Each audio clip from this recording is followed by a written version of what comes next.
Ang cute at pogi ng boses ng ikaliwa at ikalima. Ay si Lawrence ba at saka si Lily? Alam mo bang crush ko yung isa dyan? Ate, kapatid mo ba si Katsuya ate? Magkapatid nga kami pero low-key yung isa sa amin ampon. Comment nyo nga kung sino yung ampon sa aming dalawa, babatukan ko lang. Ate, babae ka ba? Ilang beses ko bang sasabihin na hindi ako babae? 来了，给我好给你，来了，并不是结棍感。 Ate, English or Spanish? English na lang kasi I miss you. Idol, miss mo siya? Syempre hindi. Hindi totoo yung sinabi ko. Syempre namimiss na kita. Ano ka ba? Bakis nga.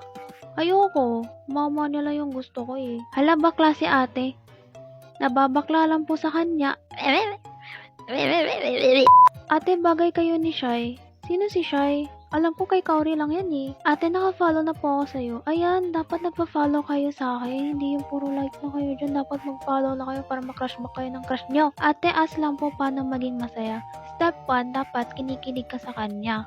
Ang problema, wala nga lang kayo.